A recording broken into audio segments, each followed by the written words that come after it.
I'm all good.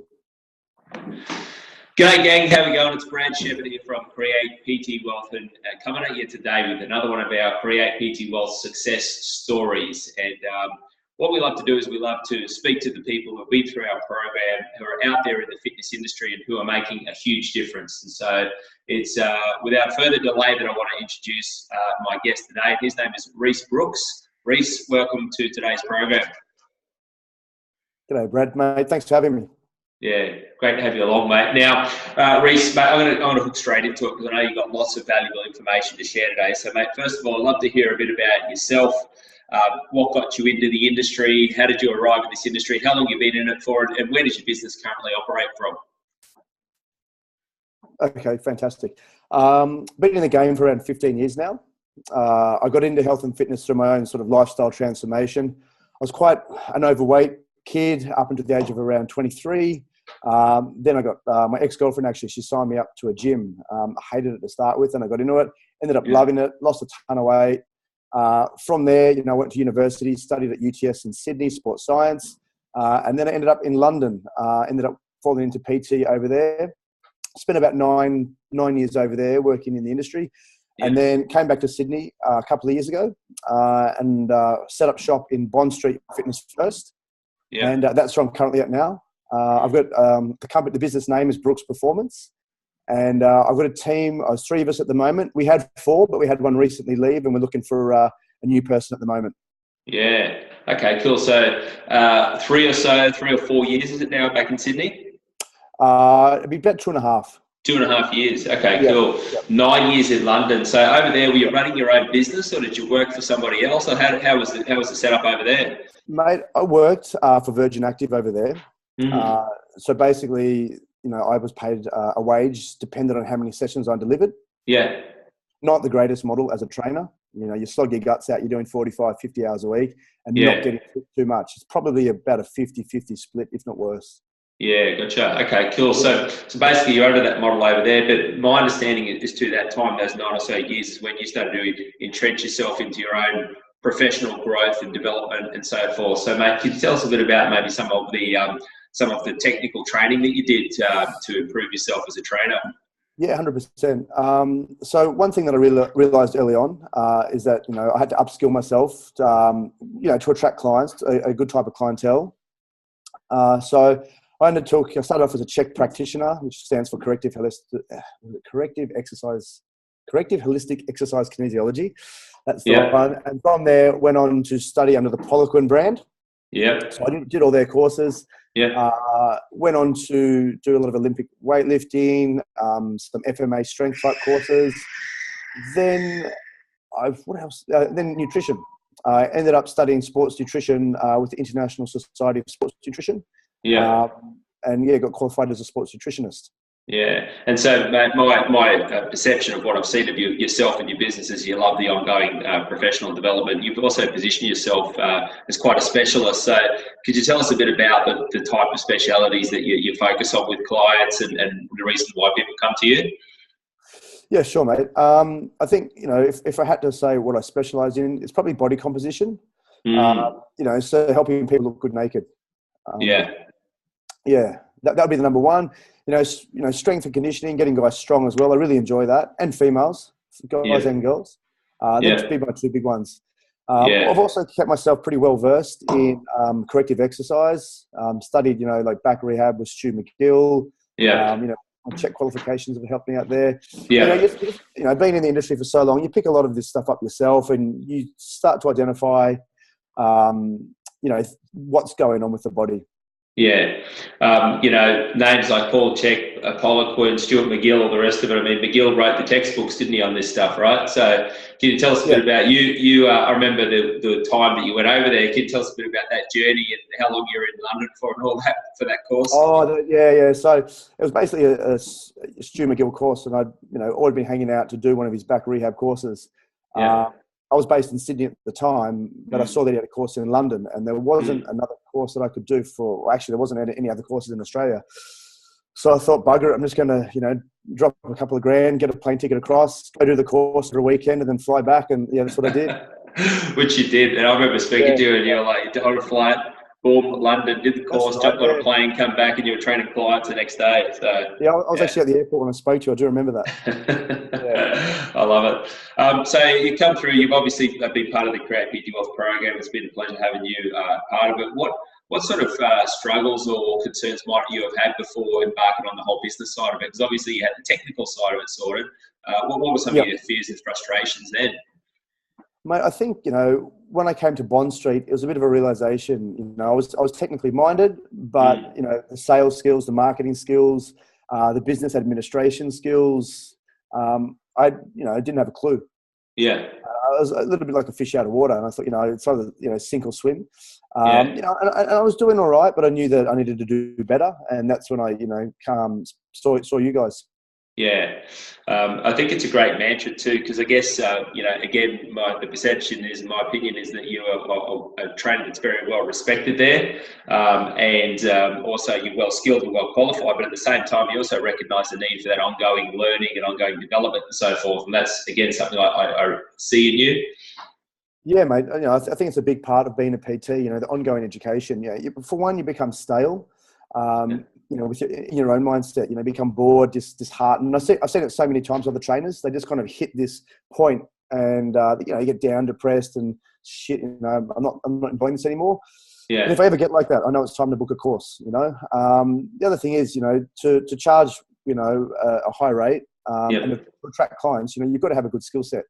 Yeah, agree 100%. Now, obviously, you've had some successes along the way. So, mate, could you tell us a little bit about some of those, like from what you were doing, how many sessions you got up to at Bond Street, the type of rates that you might have been charging, and now how many sessions you're doing collectively as a team? Yeah, I guess, if I look at sort of where I started as a solo operator in Bond Street, charging 100 to 110 for my services. Yeah. I grew that into a team of 4 trainers. And we were about 80 to 90 sessions per week. And, I pitched myself then at 140 plus GST, so 154 an hour. My youngest fellow, he's on 90 plus GST, 99. And the other 2 guys are on 110 plus GST. Yeah, gotcha. So, per annum, when we had the 4 of us, it was roughly about 500K per year. We've dropped a little bit now. Yeah, but we're going to pick that up in the new year when we find a new team member. Yeah, gotcha. So 500K, roughly 10 grand a week thereabouts. Now, yes. For you, $150 odd per session, which for some people listening in various parts of the country, they can hear those figures, and it can be quite overwhelming. But I remember having the conversation with you, because what I remember you were saying is that you found that even though you were increasing the rates, you positioned yourself so well that there was still that demand there, and people were quite happy to pay the fee. Yeah. I mean, look, we're quite fortunate to be working in the heart of Sydney CBD in the banking district. Yeah. A lot of lawyers, bankers, etc. Yeah. And having it's fantastic having a team below you, because you can position yourself at that price point. Yeah. And then, if it's out of someone's budget, you do have other options. Yeah, it's great. And so no one misses out on the Brooks performance experience. Yeah, exactly. Yeah, 100%. And so, mate, great successes. I mean, I think maybe you can fill me in on how many sessions you're doing, because my recollection is that you're a man who's always prepared to just get in there and do the work. So has that shifted? Like, so I mean, I know you were doing bulk sessions. Are you still doing lots, or what? Tell me a bit about that. Not quite as many. I'm still doing a lot. I'm still doing 30 a week. 30 sessions a week. Yeah. And prior to that, I've been up around 40 to 45 a week. Yeah. But obviously running a business requires a lot of time, so you have to take a step back. Yeah, and they're all 1 hour sessions, right? They are, yeah. Yeah. So you don't do any half hours, no 45s. You're just a 1 hour man, is it? Not myself personally. One of the boys does a couple of 45-minute sessions. Yeah. So you've got that on offer for clients if for some reason time restrictions or any of that sort of stuff. Yeah, exactly. Yeah. We prefer to keep it at the hour though. Yeah, gotcha. Yeah, so it's obviously a decent workload, and I guess what I've seen from you, again, you're prepared to get and do the work, do the sessions, but also allocate the time to work on the business. So tell us a bit about that part of your life. How do you balance that up between doing the in versus doing the on? Look, I'm still working on it. I find it, I have to be honest, I still find it pretty hard to switch between that business owner and the trainer. Like, you finish up at a session, all of a sudden you've got to put your business hat on, start looking at spreadsheets or start, prospecting, ringing people, ringing leads. Yeah. I'll book out sections of my diary. This really helps. Yeah. So, dead hours that are blank, I'll book that out with tasks, and, they'll be, business oriented administration type tasks. Yeah. And just get on and do them. I'll spend a bit of time in the early hours of a Saturday morning, getting some of the work done as well. Yeah. That always helps out. Yeah. And mate, you obviously see plenty of PTs in action, around the world now, not only in Sydney but around the world. But mate, in your words, why do you think is it that some PTs just aren't succeeding and not, hitting the types of targets that they want and so forth? I think there's, a couple of different reasons. Obviously, the big ones are, lack of business skills. Sales and marketing is a huge component of what we do. When we get into the game, you never think about that. Yeah. You think about the technical side of it, the squats, the mobility aspect, whatever it is. Yeah. But if you're working at a busy gym, fast-paced gym, with other, with competition, you've got to sort of set yourself apart from the crowd, and only way to do that is with good marketing. And then you've got to land these people, which is where your sales skills come in. So that'd be one of them. I think a lot of people, their views of health and fitness are a little bit skewed. We take it quite a results, evidence-based process, and that the sort of methodologies that we follow are all based in science, and we know they're going to deliver a result, and so we get the results, and our results speak for themselves, and that's how we attain our clients. It's a form of marketing as such. Yeah. But I think, some trainers don't go in with a plan. They don't really understand how it all works. And it might be good for a couple of months, but when the results aren't coming through because they're just doing things willy-nilly, not following a plan, then the client will realize, hey, I'm paying money for this guy to count my reps. Yeah. And they'll move on, Yeah. It's a great point, isn't it? Yeah. And the other one I think is, the mindset. A lot of trainers will have this mindset that I'm just a trainer. I'm not really worth that much. Yeah. And that's an issue right there, because if you don't think you're worth much, then you're not going to really be able to go out and sell for a good value. Absolutely. Yeah, and then personal organisation, I think, and goal setting is another big one. I know a lot of PTs that are very disorganised. Don't set goals, don't block out times in their calendar. Yeah. And the business is all over the show. Yeah, they find that I often see that they can find themselves the time to train. So it's like I can always find the time to work out, look after my macros, do all that sort of stuff. When it comes to business, that they can fall down dramatically. So it's like what I find that skill sets are transferable. If I can do it for my training, I can do it for business. Yeah, exactly. Yeah, exactly. Great points. You mentioned the mindset side of it, mate. So let's talk about that for a minute. So, mate, success, in my opinion, doesn't always come in the financial currency. So obviously things are going really well for you. But can you tell us a bit about maybe some of the personal growth breakthroughs you've had, or some of the things that you might have experienced, being part of the program or on your journey? Yeah, mate, sure. I think that the massive one for me was, I'd been stuck, and even though I'd done 10 years and then came over back to Sydney, I was still stuck as a trainer. And it was fear and lack of confidence that was keeping me there. Although I had a big, lots of qualifications behind me, I just was stuck at this point. And just can't put my finger on it, but, joining the program, building a team, getting out there, getting balls deep, so to speak, just helped me just break through and, gain that confidence and eliminate the fear. So that was a huge thing for me. It's just, getting over that fear. I guess it's a fear of failure. You're scared to do something for failing. You're scared to do something because it's a lot of work. You're scared to do, just, wondering what people are going to think of you. Yeah. Maybe I used to be like, I'm not good enough. I'm not qualified enough. I don't have, you know what I mean? Yeah. And just starting the program, taking action and just doing it just got me over that. Yeah. Yeah, it's great. No, we certainly got to witness that personal growth firsthand. It was really great to watch you grow, move from, the technician who was doing a great job into the leader now, being the leader of your Brooks Performance Company, which is really cool. So, Mate, there's obviously people who be watching this now who don't have your experience, 15 years and all that sort of stuff, Yep. new to the game, maybe people who are just considering, is this the right avenue for me to go down? How could I possibly compete when there's people like yourself out there? Mate, could you give us maybe a few words of wisdom for people out there, considering getting into this industry? What's your take on it? What would you say to someone if they were to ask you, hey, should I embark on this industry? Yeah, sure thing. I think, one of the first things you've got to do is you've got to treat it as a serious craft. You've got to ask yourself, is this a serious job I can see myself doing for the next 20 years? Yeah. If it is, great. Treat it as such. So get yourself educated, find out who's the best in the game, and find yourself a mentor. That's something I really wish that I had when I had first started out, is someone to work under just for a year or two to point me in the right direction. Because as you would know, the fitness industry can be quite confusing. You don't know who to follow, what's right, what's wrong. Yeah.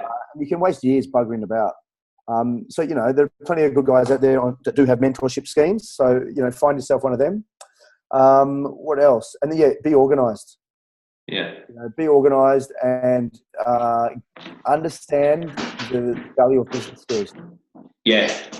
Yeah, it's powerful, isn't it? So powerful. And those things just go hand in hand. And you obviously offer that type of mentorship. So someone wants to get in contact with you, where's the best first step for them? Is it to email you? Yeah, send me an email. The website is www.brooksperformance, BROOKS performance.com.au. You'll be able to find my email address on there or my contact number. Just give us a shout, and I'd be more than happy to have a chat and see if I can help. Yeah, and it would, it'd be in everyone's best interest if that was something they wanted to pursue, to be able to do that. Mate, let's wrap up with a few things, mate. Let's find out a little bit about Rhys Brooks, you personally, mate. So I've heard a bit about you professionally and your success and so forth. So, mate, tell us a bit about what do you like to do to unwind? What do you like to do in your free time? Tell us a bit about that. Believe it or not, I enjoy training in my spare time. I like to get out. One of my favourite parts to my week is actually getting out of my gym, training at another gym. Yeah. Lift Performance over at Redfern. I train with a mate there, and we do always a leg session. It's always the toughest session of the week, but it's the best. Yeah. In the winter months, I love snowboarding. That's been my passion for around must be 25 years now. Yeah, awesome. Traveling's a big part of my life, and just love getting outdoor in nature. Actually, just walks with the wife. Yeah. Usually it's a coastal walk somewhere, but that's where you can find me on the weekend if I'm not in the gym. Yeah, that's awesome. And leg session, mate, is it the typical bodybuilding leg session? Are we talking triple drop sets on the leg extension, or is it heavy squats, or what's your go-to? At the moment, it's heavy squats. Yeah. That's I've been working up triple last week for 170. So hey, nice. 5 sets of 3 at 170. That's how the knees feel it today, though. That's great. Yeah. So and then we finish off with some accessory work, structural balance type stuff. Where we train, there's some really cool bits of equipment there that we love using. I don't know if you've heard of Atlantis. They're a Canadian brand, but yes, yeah, top-notch equipment. Nice to use. Great. Yeah, excellent. I can tell you see your love affair with it. All right, favourite food, mate? Favourite food would have to be a good burger, some chips, and something like chocolate thick shake. Oh yeah. I'd have all that. I'd take the beer with it actually. So burger and beer joints are good, are they? Favourite music? Mate, favourite music. I mean, geez, hard to say. Anything that's not commercial. I'm not a big fan of commercial music. Yeah. Everything from Friendly Fires. You got me stumped. I listen to so much music. Can't give you one. A South African rap band called, I'm going to pronounce this wrong, Die Antwoord, which means the answer. There you go. Yeah, South African rap. Oh yeah, awesome. Yeah, enjoy deep house. I mean, when I train, sometimes it could be Slipknot, Metallica. Yeah, awesome. So it's a variety. There you go. Dietwood, hey? I think it's, I didn't know how you spell it, man. I think it's DIE and ANTWOORD. All right. Look out for it, peeps. Look out for it. TV show? Mate, it would have to be at the moment Narcos, the Netflix series. Yeah. Pablo Escobar and the Cali cartel. Yeah. I enjoy it. You got to. The other thing is, because they've got the subtitles, you can't be buggering around on your phone or computer. You've got to be watching it. So, it stops me doing that. You got to be focused. That's great. Yeah, exactly. And mate, finally, what book are you currently reading, or a book you might have recently read that you think might be of interest to people out there? Mate, I've just started the first page of Rich Dad Poor Dad. I've been meaning to read it for ages. There you go. Yeah. Great book. Yeah. Definitely one of our recommended resources. Those of you who haven't got your hands on it, get your hands on it. Read the book. It's excellent. Definitely changed my way of thinking, my mindset. So I think that's an excellent tip. I'm looking forward to it, actually. Yeah, that's great, mate. The future looks bright for you.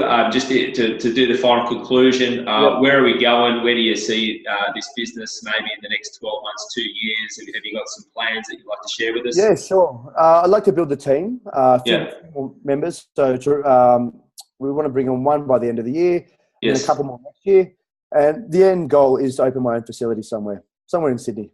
Yeah, gotcha. Excellent. Yeah, that's always been a dream of mine, and it will happen. Yeah. And mate, one more thing that I just remembered, very special life event for you coming up soon, mate. Would you want to share that one with us too? Yes, we're 16 weeks till I become a father. Little baby girl on the way. Fantastic. So awesome, mate. Yeah, looking forward to it. That's great, mate. Yeah, just incredibly happy for you both, for the family, and mate. So it's been an absolute pleasure. Rhys Brooks, if you need to find him, Brooks Performance is the place where you go. And thanks very much, everyone, for tuning in. And Rhys, thanks very much for having you on, bud. No worries, mate. Thank you. Pleasure. Cool, mate. Thanks. Bye-bye. Cheers, Brad. Bye.